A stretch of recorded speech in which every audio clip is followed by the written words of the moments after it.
Good evening, students. Once again, this is Santosh Kumar Sinha, your English faculty, and welcome to my channel that is called ज्ञान गुरु English. आपके सामने आज जो हम लोग का जो क्वेश्चंस रहेगा वो रहेगा प्रीपोजिशन से कॉमन एरर, जो कि किसी भी एग्जाम पॉइंट ऑफ व्यू से बहुत ज़्यादा इंपॉर्टेंट है। और आज का भी जो जितना भी क्वेश्चन है प्रीपोजिशन से वो हमारा एसएससी 2009 से रहेगा। ठीक है, तो चलिए देखते हैं कि उसी पॉइंट को दिमाग में रखते हुए हम लोग देखते हैं कि हमारा क्वेश्चन क्या है कॉमन एरर से और उसका फटाफट आंसर क्या होगा। और 2009 एसएससी में पूछा था क्वेश्चन एसएससी का। So let's see what are the questions and what are the answer of that questions. Question number 1, in spite of being very busy, A हो गया, a domestic work, B, she saves time for the visitors, और D means no error. The answer is absolutely correct. There is no error at all. यानी कि एकदम correct है। एक बार और देख लेते हैं। In spite of being very busy, a domestic work, she saves time for the visitors. यानी कि वो डोमेस्टिक वर्क में बिजी होने के बावजूद भी विजिटर्स के लिए टाइम बचा लेती है। So there is no error at all. The answer is absolutely correct. Now question number 2, the bride said that A she would not marry, B हो गया द मैन ओवर 65, सी, और D means no error. So the error is at C. यहाँ पर over की जगह above हो जाएगा। यानी कि ब्राइड बोली कि वह 65 के ऊपर से उस आदमी से मैरिज नहीं करेगी। So the answer is at C. There must not be over, there must be above 65। Now question number 3, Sonali took us to a hotel in the city, A हो गया, and order for 2 cups of tea, B हो गया, and the waiter brought in no time, C, और D means no error. So the answer is at B. यहाँ पर जो है ना 4 2 cups नहीं होगा, क्या हो जाएगा? Sonali took us to a hotel in the city and order 2 cups of tea, यानी कि 2 कप चाय के लिए ऑर्डर दी थी। यहाँ पर जो 4 है ना ये अननेसेसरी है, इसका यूज यहाँ पर नहीं होगा, इसलिए इसको हम लोग कट करेंगे और बिना 4 का होगा। ऐसे Sonali took us to a hotel in the city and order 2 cups of tea and the waiter brought in no time, और जो वेटर था ना वो बिना टाइम गवाए उसको ला के दे दिया। Now question number 4, the poet describes about the, A हो गया, beauty of the landscape, B, in a very attractive way, C, और डी मीन्स नो एरर। तो हम लोग इसमें ए पार्ट में एरर है। यहाँ पर ए में जो है ना अबाउट, ए अननेसेसरी लगा हुआ है, इसको आंसर हो जाएगा ऐसे, the poet describes the beauty of the landscape in a very attractive way.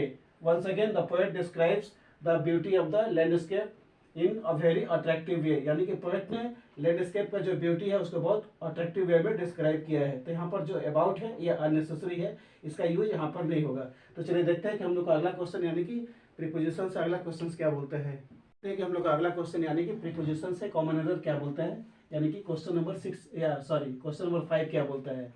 Sedimentary rocks largely comprised of, एक बार और, sedimentary rocks largely comprised of, A हो गया, माइन्यूट फ्रेगमेंट्स डेरिवेट, बी हो गया, from the disintegration of existing rock, C, और D means no error. तो एक बार और देखते हैं क्या बोलता है। Sedimentary rocks largely comprised of, A, minute fragments derivate, B हो गया, from the disintegration of existing rock, C, or D means no error. So there is no error at all. The answer is absolutely correct. Now question number 6, the students complained to the board of directors, A हो गया, against the warden and the poor management of the hostel, C, और D means no error.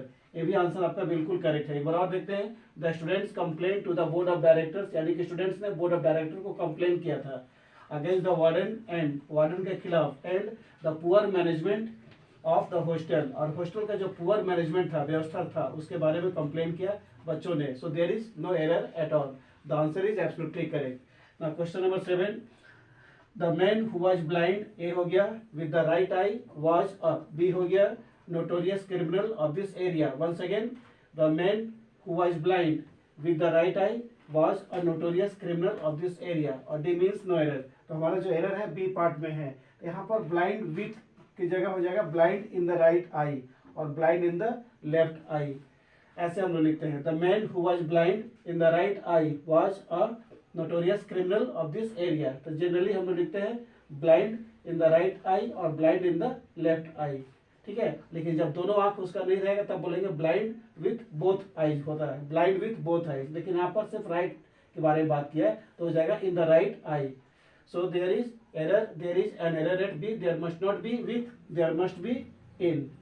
तो चलिए देखते हैं कि हम लोग का अगला क्वेश्चन यानी कि प्रीपोजिशन से क्या बोलता है। चलिए देखते हैं कि आज का हम लोग को फाइनल सेशन यानी कि प्रीपोजिशन से क्या क्या क्वेश्चंस बोलता है और उसका सोल्यूशन क्या होगा, readymade solutions. So let's see question number 8। The book took strict measures, A हो गया, from a view to insuring punctuality, B हो गया, on the part of his subordinate, C, और D means no error. Once again let us see the question to find the answer of the question. The book took strict measures, A, from a view to insuring punctuality, B, on the part of his subordinate, C, or D means no error. So there is an error at B. यहाँ पर जो है ना from a view नहीं होता है, with a view होता है, with a view to ensuring punctuality on the part of his subordinate, C, और D means no error. एक बार और देखते हैं, the book took strict measures with a view to ensuring punctuality on the part of his subordinates. So there is an error at B. There must not be from, there must be with. यहाँ पर from नहीं होकर के with का प्रयोग होगा, with a view to ensuring punctuality. Now let's see question number 9 means second last. People prefer to be identified. एक बार और देख लेते हैं. People prefer to be identified, ये हो गया, by their caste, community और religion first, rather to be known as Indian first. यहाँ पर आपका सी पार्ट में एरर है, रेदर के साथ हमेशा देन का प्रयोग किया जाता है, रेदर देन।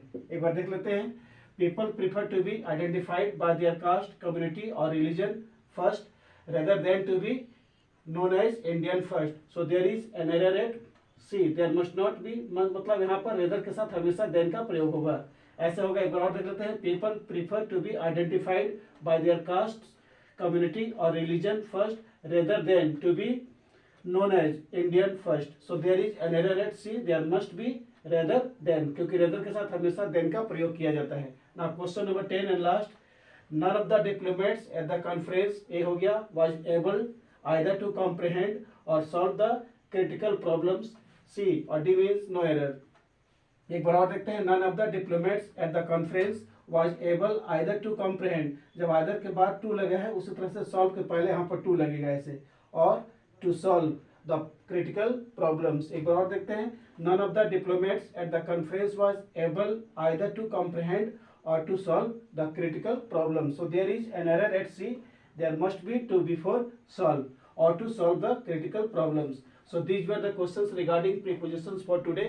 अगर आप लोग के वीडियो अगर अच्छा लगे तो इसको लाइक कीजिए, शेयर कीजिए और ज़्यादा से ज़्यादा आपको सब्सक्राइब करना है। Thank you to all of you. Good night.